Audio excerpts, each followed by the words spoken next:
É isso. É isso. Irmãos, abram suas Bíblias, por favor. 3 leis que regem a vida. 3 leis que regem a vida. Ontem eu conversando com a Denise, eu falei para ela: Denise, você sabe de 3 leis que regem a vida? Quais são? Ela falou: físico. O que mais você falou, Denise? Está com vergonha? Faça uma Janete, seja sem vergonha. Para subir aqui, né, Janete? Tem que ser sem vergonha. Enfim, física, mental, emocional, espiritual, mental, enfim.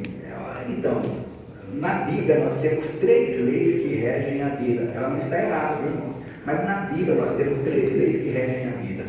E eu gostaria de compartilhar com vocês. Foi um estudo que eu dei para os jovens há alguns meses atrás, jovens e adolescentes, e eu fiz uma repaginada dela aqui, transformando em mensagem para falar com vocês sobre isso, vendo a importância disso. Capítulos 7 e capítulos 8 de Romanos. 3 leis que regem a vida, capítulo 7 e capítulos 8 de Romanos. Então a gente vai, você abre a sua Bíblia, deixa ela quietinha aí, aberta, e nós vamos falar sobre isso. Feche seus olhos. Como é difícil, Senhor, estar na tua casa e nos concentrar naquilo que o Senhor tem para falar conosco. Como é difícil desligarmos totalmente do mundo, desta esfera terrena, e nos focar diretamente naquilo que o Senhor quer falar comigo. A palavra é para mim. Que possamos nos concentrar assim, desta forma, desligarmos dos barulhos, das inquietações, da assinatura olfativa, que possamos nos desligar de toda inquietação, tudo aquilo que possa tirar a nossa atenção e nos focar naquilo que o Teu Espírito Santo está falando conosco e que irá continuar a falar. Esse aqui usa a minha vida mais uma vez, Senhor, e que o Teu Espírito possa falar conosco, em nome de Jesus. Amém. 3 leis que regem a vida. Sabe que nós temos lutado, nós aqui, IPE de Rio Grande, nós temos lutado para ser uma igreja para pessoas que não se sentem confortáveis em ambientes religiosos. De novo, nós temos muitas pessoas que não gostam de estar na igreja. Seja católica, seja evangélica, eles não gostam de estar na igreja. Então, nós temos esse grande desafio de, como igreja, fazer com que as pessoas entrem na nossa igreja e se sintam confortáveis de estar aqui, se sintam bem de estar aqui. Nós temos lutado para ser esta igreja para esse tipo de pessoa que não se sentem muito bem confortáveis em estar em ambientes religiosos. Talvez no fundo é até legal a gente ter esse misto de joio, que é misturado com trigo. A Bíblia fala de dar trigo a joio, né? Tem crente carnal. Eu acho isso bacana. Gente que já entendeu, gente que não entendeu ainda, gente que está se achando, gente que se perdeu. Tem gente na igreja que se perdeu, saiu do trilho. Gente que está vivendo o primeiro amor, gente que se esfriou na fé. Tem gente na igreja que se esfriou na fé. Gente que tem maturidade espiritual e gente que é infantil espiritualmente, ainda não cresceu, ainda não chegou lá. Eu celebro isso porque para mim isso é igreja mesmo, essa confusão toda, sabe? Mas o fato da gente ter essa confusão toda não significa que nós não sabemos o que cremos e o que devemos ou desejamos ser. Nós precisamos saber isso, ter isso em mente. Porque o que nós temos visto é tem muita gente querendo ter com Deus uma experiência espiritual profunda, assim, mas não tolera uma experiência religiosa. Não gosto de igreja. Eu quero ter uma experiência com Deus, mas igreja é algo pesado para mim. Principalmente as igrejas desse nosso século. O que nós temos visto são igrejas esmagadoras. Igrejas que engessa a pessoa, impede a pessoa de ter liberdade, de fazer as coisas usando a Bíblia. Igrejas controladoras, igrejas doentias mesmo, igrejas doentes com seus pastores doentes, fazendo uma igreja de ovelhas doentes, pessoas que vai usando o púlpito para engessar as pessoas, para controlar as pessoas. Então, as pessoas olham e falam assim: eu quero ter uma experiência com Deus, mas eu não quero estar nesse tipo de igreja. Então, para nós aqui, é um grande desafio fazer com que as pessoas entrem, ouçam a palavra, ouçam os louvores, vejam o ambiente e falem: eu quero voltar. Temos algumas dificuldades, lógico, o local em que estamos, as escadarias, entendemos tudo e outras coisas mais. Por exemplo, um ar-condicionado aqui seria bem melhor do que esse ventilador, né? Barulhento. Temos dificuldades, mas nós temos que criar um ambiente com os recursos que nós temos para que as pessoas se sintam bem, se sintam à vontade de estar aqui, tenham prazer de voltar, porque, de novo, as pessoas querem ter experiência com Deus, mas não querem estar nesse ambiente que cria essa experiência religiosa que domina, que engessa, que controla as pessoas.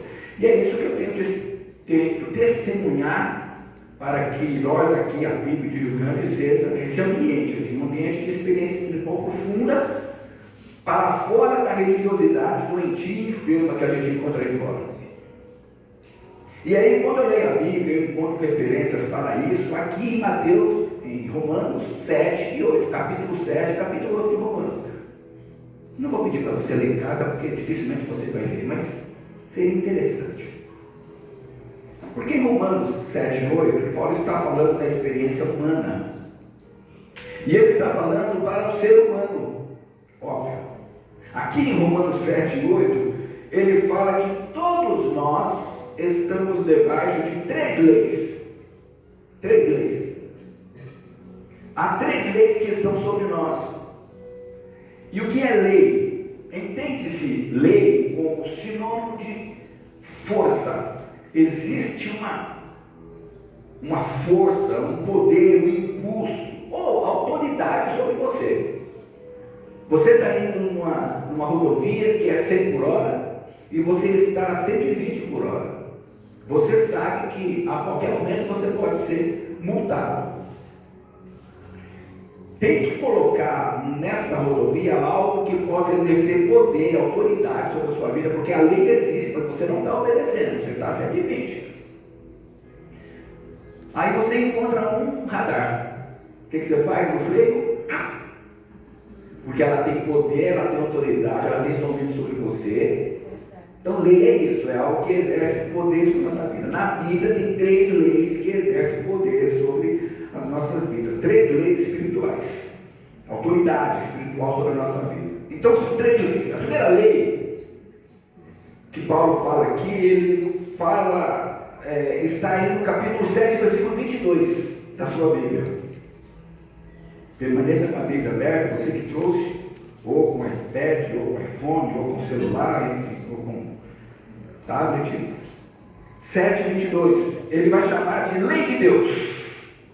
Lei de Deus. No íntimo do meu ser, tenho prazer na lei de Deus. Primeira lei, lei de Deus. Depois no versículo 25, graças a Deus por Jesus Cristo nosso Senhor, de modo que com a mente eu próprio sou escravo da lei de Deus.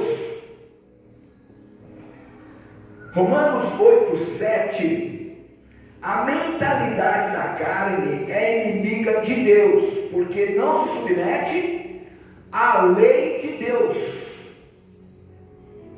Então, tem uma lei aí que ele qualifica de lei de Deus. Lei de Deus. A primeira lei é a lei de Deus. Essa lei de Deus, ele adjetiva, ele qualifica. Por exemplo, no capítulo 7, versículo 12, ele diz: de fato, essa lei é santa, é justa e é boa. Então ele adjetiva, ele fala: é a lei de Deus, é uma lei santa, justa, é uma lei boa. lei de Deus. É boa a lei de Deus. Ele diz que é essa lei que ele quer fazer. Porque essa lei de Deus estabelece para ele um padrão. E esse padrão ele diz que é bom, é justo, é santo. A lei de Deus é boa para mim. Então ele quer fazer.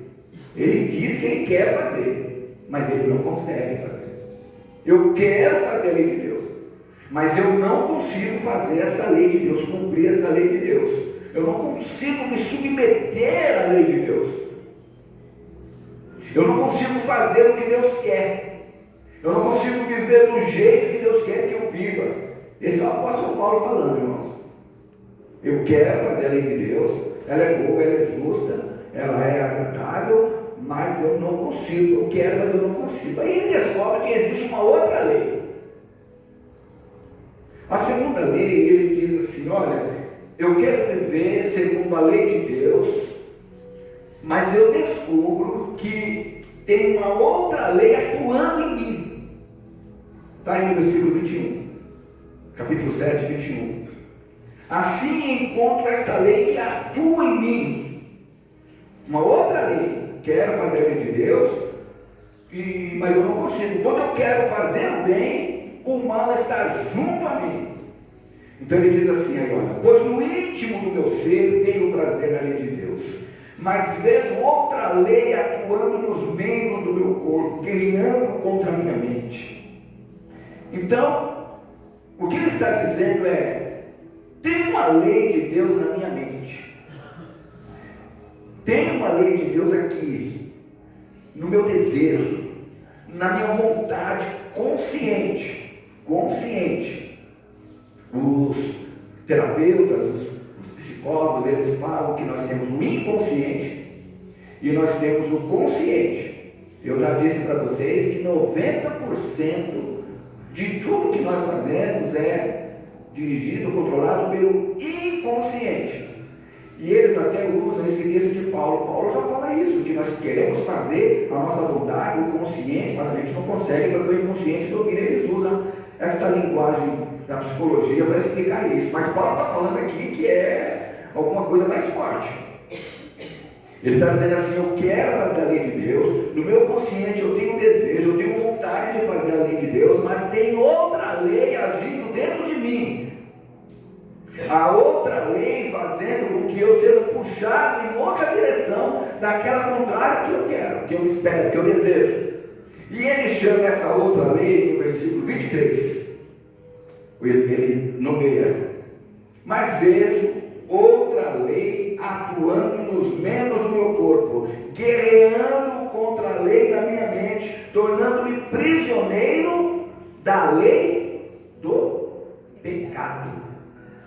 Lei de Deus, lei do pecado. É uma outra lei. Ele diz: a lei do pecado atua nos meus membros. E aí ele, no versículo 24, ele solta um grito desesperadamente. Ele fala assim: miserável homem que eu sou, quem me libertará do corpo sujeito a esta morte? Paulo desesperado. Aí ele fala assim: graças a Deus por Jesus Cristo nosso Senhor, de modo que com a mente eu próprio sou escravo da lei de Deus, mas com a carne da lei do pecado. Então olha o perigo, olha como as coisas. Lembre-se que lei é aquela que exerce domínio, autoridade sobre nós, que nós não tem como. Lei precisa ser cumprida, ou então você vai se dar mal. Então Paulo fala assim: tem a lei do pecado. No capítulo 8, verso 1: portanto agora já não há condenação para os que estão em Cristo Jesus, porque por meio de Cristo Jesus a lei do Espírito de vida me libertou da lei do pecado. Glória a Deus. Para quem está entendendo, é isso aí. Deus nos libertou dessa lei do pecado.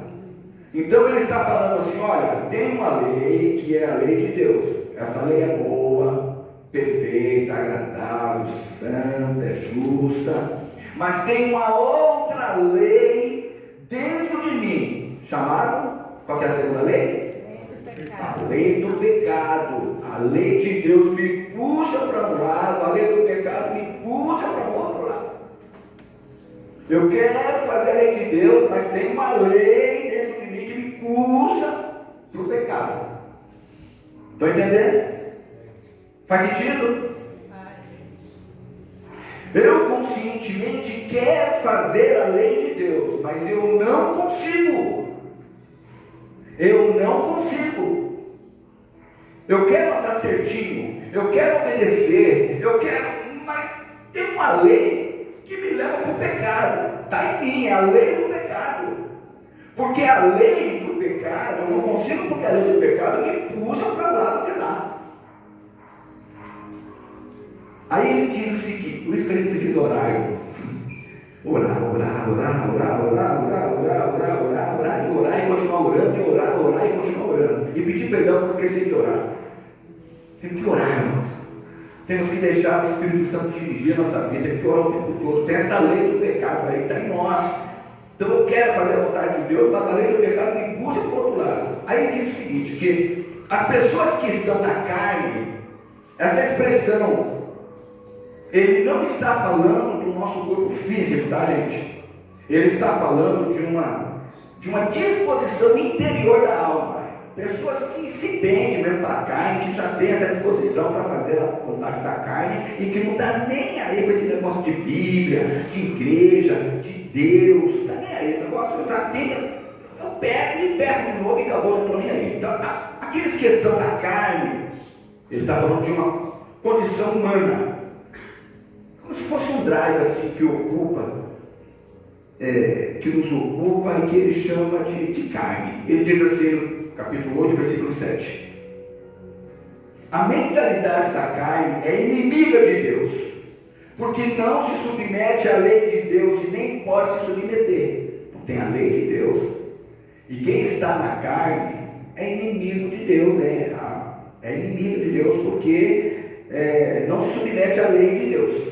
E nem pode mesmo se submeter. Ou seja, a carne, essa condição humana que nos leva a pecar, quem está na carne não está nem aí para a lei de Deus.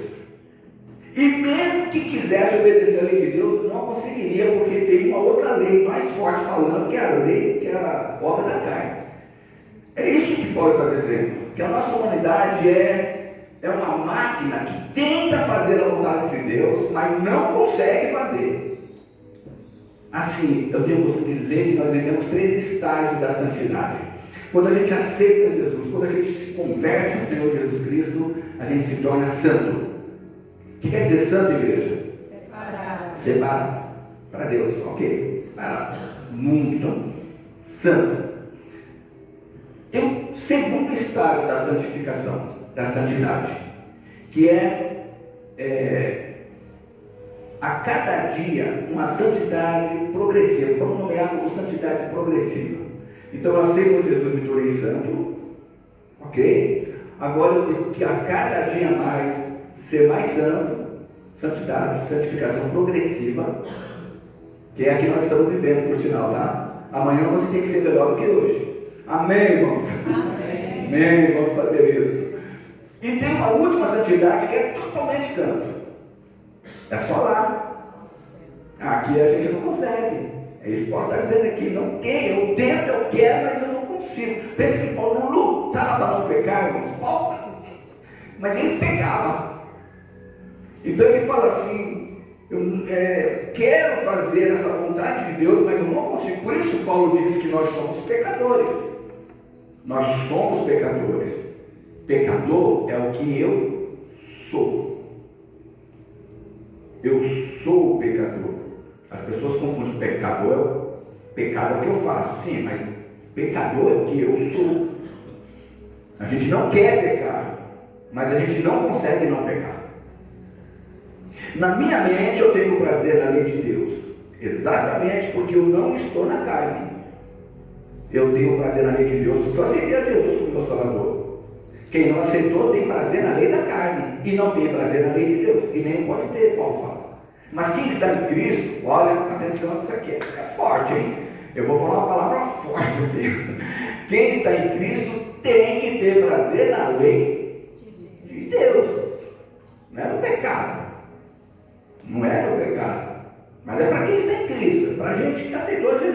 converteu.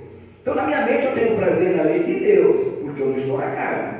Eu não sou inimigo da lei de Deus. Eu tenho prazer na lei de Deus, mas apesar disso, tem uma outra lei agindo dentro de mim. E eu vivo essa agonia, eu vivo essa angústia, e grito: miserável homem que eu sou, quem me livrará dessa minha condição humana, limitada, que é constantemente puxada para dentro do pecado? Meu Deus, eu não quero, mas eu não consigo, é difícil. E a gente tem que estar driblando, tem que estar pegando um outro caminho, tem que estar orando, norteando o nosso caminho, tem que estar fazendo, tem que jejuando. Senhor, me ajuda. Tem um negócio pegando aqui, instalando, desinstalando alguns aplicativos, instalando outros. Tem que falar: Senhor, não tem que estar dando.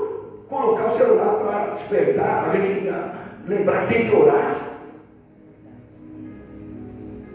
Ele diz aí, e quando você faz isso, você dá igual Paulo, gritando: miserável homem que eu sou, miserável mulher que eu sou, quem me livrará disso? Me ajuda, Senhor, como é difícil. Mas é porque tem essas duas leis: tem a lei de Deus e tem a lei do pecado. Ele diz aí no versículo 18 do capítulo 7: tenho desejo de fazer o que é bom, mas não consigo realizá-lo. Nesse caso, versículo 17, nesse caso não sou mais eu quem o faz, mas o pecado que habita em mim. É o pecado que puxa, é o pecado que me leva a fazer isso. Versículo 20: se faço o que não quero, já não sou eu quem o faz, mas o pecado que habita em mim que me puxa para esse lado. Estão entendendo? Então ele diz o seguinte: tem a lei de Deus e tem a lei do pecado que puxa a gente para fazer a coisa errada. Mas tem uma terceira lei. A terceira lei ele cita aí no versículo 1 do capítulo 8. Portanto, agora já não há condenação para os que estão em Cristo Jesus, porque por meio de Cristo Jesus, a lei do Espírito de vida me libertou da lei do pecado e da morte. Glória a Deus. Aleluia. Então, ele fala aqui que tem uma terceira lei.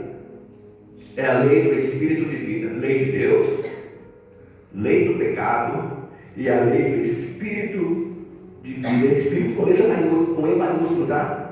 Espírito. A lei do Espírito de Deus. Versículo 15 ele fala sobre esse Espírito de Deus. Olha aí o versículo 15. Vocês não receberam um espírito que os escravize para novamente temer, mas receberam, com letra maiúscula, o Espírito que os adota como filhos, por meio do qual clamamos: Abba, Pai. O Espírito por adoção, o Espírito que nos diz que somos filhos de Deus, que não estamos mais sob condenação. E no versículo 16 ele diz assim: olha, o próprio Espírito testemunha ao nosso Espírito, com E minúsculo, que somos filhos de Deus. Aleluia, glória a Deus. Como é isso? A lei do Espírito Santo age em nós, atua em nós. O Espírito Santo é esse poder de Deus que atua em nós, que nos interpela, que nos chama.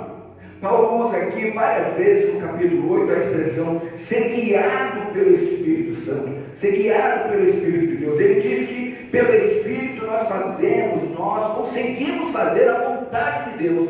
Pelo Espírito. Glória a Deus. Tem coisas que a gente faz que só pelo Espírito, irmãos.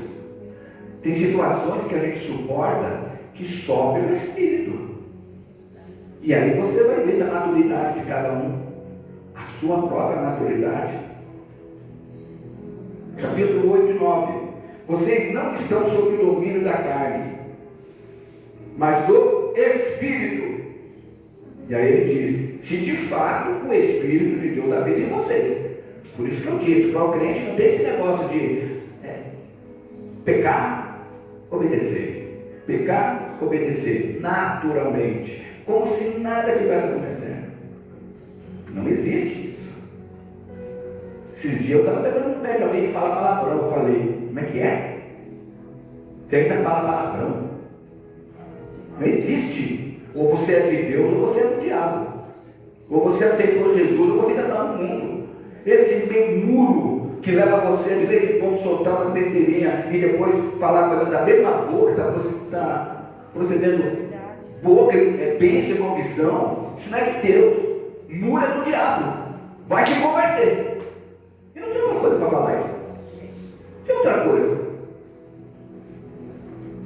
Então assim, as obras da carne está imperando na vida, está gritando mais alto do que a voz do Espírito de Deus, tem coisa errada. Por isso que Paulo falou assim: se é que o Espírito Santo realmente habita em você, vocês não estão sob o domínio da carne, mas do Espírito. Se de fato o Espírito Santo habita em vocês. Porque se alguém tem o Espírito de Cristo, se alguém não tem o Espírito de Cristo, não pertence a Cristo. Então ele está dizendo o seguinte, que o Espírito Santo de Deus, que é o Espírito de Deus, ele nos adota na família de Deus, e ele testemunha para o nosso espírito que nós somos filhos, filhas de Deus. A gente tem essa certeza. Como é que você sabe que você tem Jesus? Simples, quem não tem Jesus, peca e não está nem aí. Não está nem aí. Não é incomodado por nada nem por ninguém. Não tem, porque não tem. Pelo contrário, continua fazendo.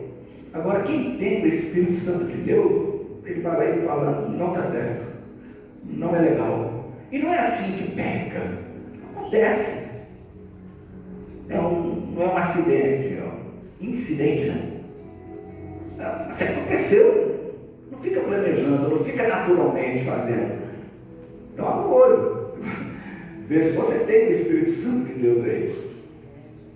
Quem tem, o Espírito Santo incomoda, mostra, fala, toca o joelho. Quem não tem, tá nem aí. Tem prazer, mas não na lei de Deus. Tem prazer na lei do pecado. E tem uma agonia, uma angústia na lei de Deus. Quem não tem o Espírito Santo vive assim.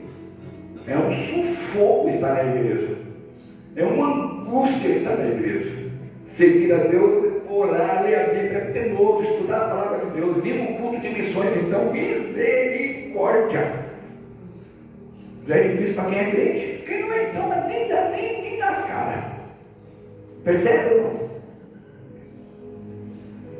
Então ele testemunha, quem tem o Espírito Santo de Deus, ele testemunha para o nosso espírito que nós somos filhos de Deus. Amém. E nós ficamos gritando assim, miserável homem que sou, miserável mulher que eu sou, eu não consigo fazer a vontade de Deus.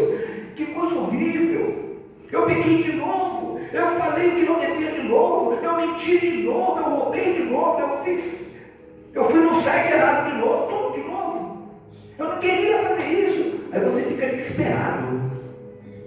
Isso é para quem tem o Espírito Santo de Deus. Aconteceu de novo.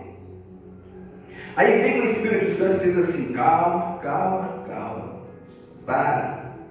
Nenhuma condenação há para os que estão em Cristo Jesus. Glória a Deus. Calma, você é filho de Deus, você é filha amada de Deus. Aí você diz assim, mas Espírito Santo, a lei do pecado atua em mim. Ele diz, nenhuma condenação há para os que estão em Cristo Jesus. Glória a Deus. Mas como é que você sabe que é um filho de Deus, que é uma filha amada de Deus? É que você está desesperado, exatamente porque você está desesperado. De novo, quem não tem o Espírito Santo de Deus não fica desesperado com as coisas erradas, irmão. Está aí. Tem prazer com as coisas erradas. Você está desesperado, você está envergonhado, você tem vergonha até vergonha de orar. O sujeito que não é filho de Deus não pensa essas coisas, porque ele não está preocupado em fazer a vontade de Deus. Então, tem a lei de Deus, tem a lei do pecado, que me puxa, me forçando a não fazer a lei de Deus. Mas eu vou te dizer algo importante. Deus sabe de tudo isso que eu estou falando aqui. Deus sabe. Ele sabe que você, na sua força, não consegue fazer a lei dele. Na sua força, você nunca vai conseguir fazer a vontade de Deus. Ele sabe disso, ele sabe.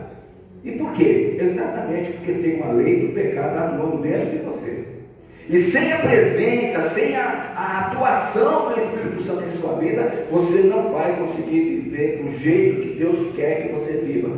Olha a importância do estudo de núcleo, estudar a palavra de Deus. A importância de parar de besteirinha, de ficar faltando no culto, qualquer besteira. Nós temos em torno de 200 membros nesta igreja. Ontem nós tivemos 95 pessoas aqui, mais visitantes. 98 pessoas mais visitantes. Cadê as 75 pessoas? Ah, pastor, é final de semana, o pessoal está viajando, eu sei, vai ter muita gente que está em casa de Papuá. Então, sabe, a lei do pecado vai atuar na vida dessas pessoas muito fácil. Essas pessoas que não estudam a palavra, essas pessoas que não oram, essas pessoas que não dão importância para congregar, não tem cheiro de congregar, diz a palavra de Deus. Como é o costume de alguns, principalmente quando estiver chegando no fim dos tempos, muitos vão se afastar da igreja, da palavra, perder a fé. Fica firme se você é de Deus. Paulo fala, se é que você tem o Espírito Santo de Deus, a lei do pecado não domina a tua vida.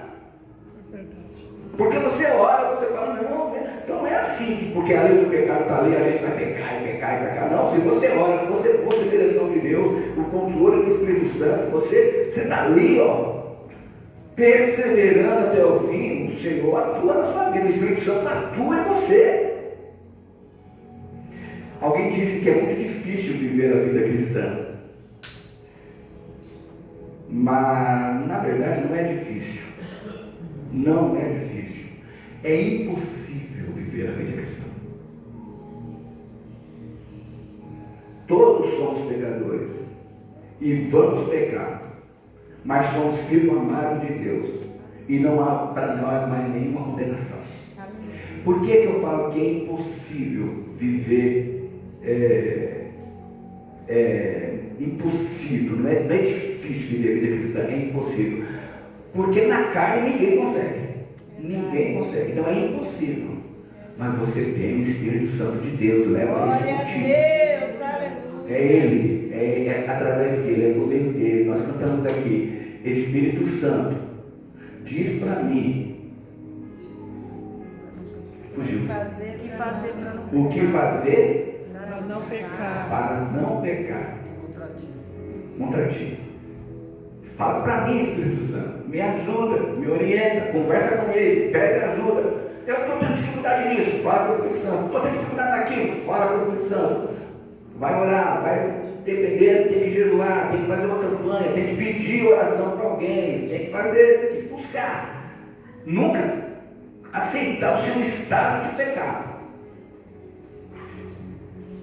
Romanos 8,10, se Cristo está em vocês, e Paulo sempre coloca essa possibilidade, eu não sei, pode ser que você não tenha o Espírito Santo, eu não sei, mas se tem, é assim, de novo aqui, olha, se é que Cristo está em vocês, o corpo está morto por causa do pecado, mas o Espírito está vivo por causa da justiça. E se o Espírito daquele que ressuscitou Jesus dentre os mortos habita em vocês, de novo ele colocando, se é que o Espírito Santo habita em vocês, habita ou não habita? Habita ou não habita, irmão? Habita. Vamos lá, gente, habita. Se você ficou na dúvida, habita ou não habita? É assim que se fala. É assim que se fala, habita.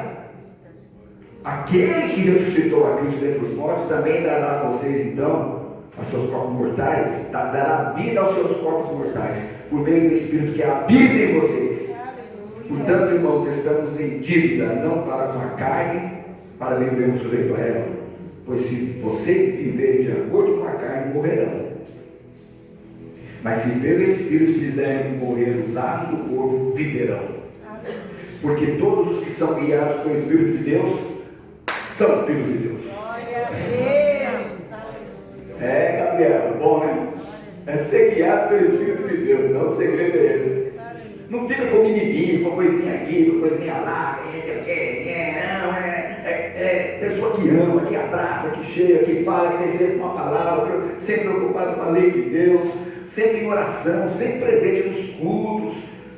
E ele fala assim: vocês são filhos de Deus porque vocês não receberam o Espírito que os escravize, apesar de ter a lei do pecado ali. Tem o Espírito Santo, tem a lei do Espírito de Deus, tem a lei do Espírito Santo. Vocês receberam o Espírito que os adota como filhos e que liberta vocês dessas coisas. Aquilo. A nossa oração diária deve ser: vem Espírito Santo na minha vida, vem, me ajuda, porque eu não vou conseguir perdoar se tu não agir em mim. Esse negócio de perdoar é complicado. Você tem que estar dando palestra aqui sobre perdão, irmãos. Tem que estar ensinando essas coisas ainda. Está muito claro. Eu não consigo. Fala com o Espírito Santo. Porque Paulo está dizendo: se você tem o Espírito Santo, você perdoa assim. Perdoa. Eu não consigo. Faz terapia. Eu não consigo. Vai no psicólogo. Eu não consigo. Ora, fala no joelho. Fala com Deus. Não dá para você assentar passivamente. Quando eu penso naquela pessoa e sobe um negócio aqui, parece que está pegando fogo assim, um dragão soprou na minha cabeça. Para! Vamos ser adultos. A Bíblia está dizendo o caminho. Fala com o Espírito Santo. Eu consigo amar o meu inimigo, sim. E Jesus fala: amar o amigo é fácil, meu Pipe de Rio Grande. Amar o amigo é fácil. Eu quero ver você amar o inimigo. Através do Espírito Santo a gente consegue. Pelo Espírito a gente consegue amar aquela pessoa que é uma pedra no nosso sapato. Então essa conversa: eu até quero perdoar, mas eu não consigo. Se o Espírito Santo não nos constranger, a gente não consegue mesmo.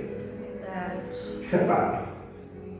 Você precisa ter fé que o Espírito Santo é um poder que age em nós. De novo, você precisa acreditar nisso. Tem o Espírito Santo que age em mim, por ele eu consigo sim. Aleluia. É possível sim. Sabe por que a pessoa tem tanta dificuldade em perdoar? Porque não quer perdoar. Não quer perdoar. Me machucou tanto que eu não quero ver na minha frente.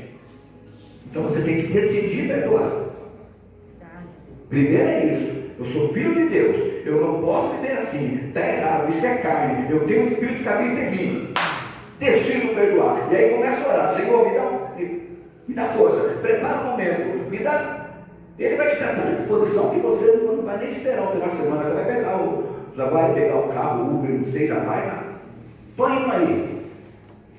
Me perdoa, você vai para abraçar, você vai para reconciliar, você vai para se relacionar. O Espírito Santo de Deus faz isso. Ele é uma voz. Então, de novo, tá? Você precisa ter fé que o Espírito Santo é o poder que age em nós. É uma voz que nos diz o que temos que fazer. E é também um poder que nos capacita. Igreja. O Espírito Santo é o poder que nos capacita a fazer aquilo que queremos fazer.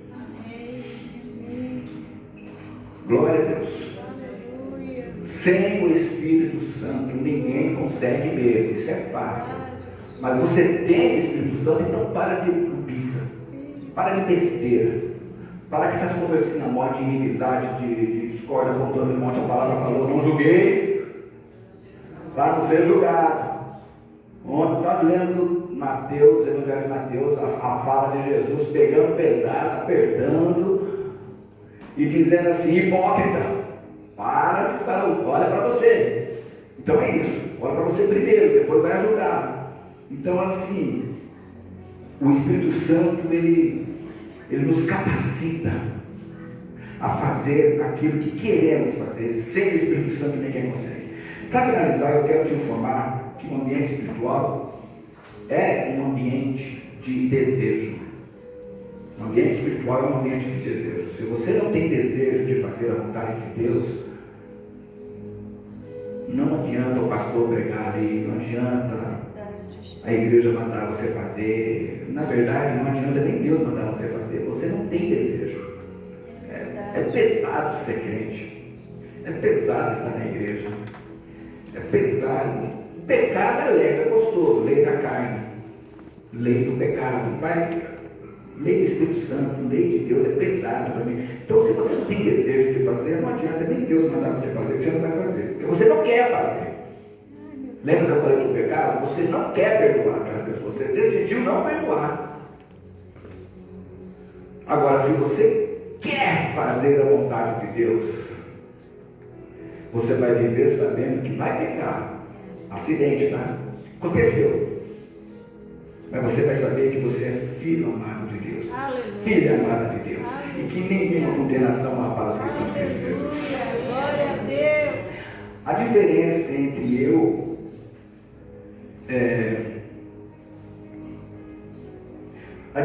entre eu servo de Deus, pastor, e o mundano não é muito diferente assim. A diferença entre ele e o mundano não é assim que ele pode fazer e eu não posso. Essa conversa fiada. A diferença entre você e uma pessoa que não tem Jesus não é que ele pode fazer coisa errada e eu não posso fazer. A diferença é que ele quer fazer e eu não quero. Oh, Jesus. Essa tem que ser a diferença.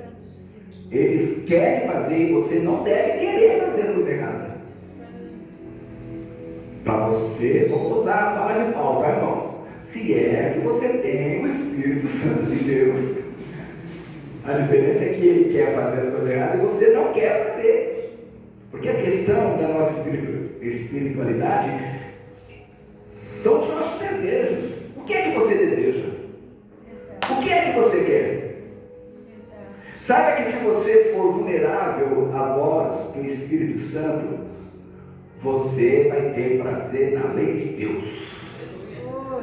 Na lei de Deus. E quando a lei do pecado te puxar, você vai dizer assim: agora é hora de eu escolher. Está me puxando. Ou eu vou pecar, ou eu vou para uma experiência espiritual profunda com o Espírito Santo. E ir para uma experiência espiritual profunda é dizer assim: Santo Espírito, és bem-vindo aqui. Vem inundar, vem encher esse lugar, vem encher esse coração. Esse é o desejo do meu coração, ser guiado por ti.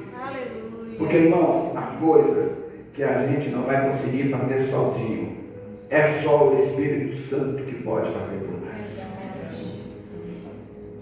Então eu apelo a você que você possa pedir o Espírito Santo de Deus para que ele possa agir em sua vida e dizer para ele: vem Espírito Santo sobre mim, vem agir na minha vida, porque é o sopro do Espírito Santo que vai levar você a ter uma vida cristã leve, não é nada pesado. Com o Espírito Santo não fica nada pesado, irmãos, é maravilhoso, livre. Você não vai ter culpa, não vai ter medo, não vai ter julgamento. Que o Espírito Santo seja bem-vindo em seu coração. Aleluia.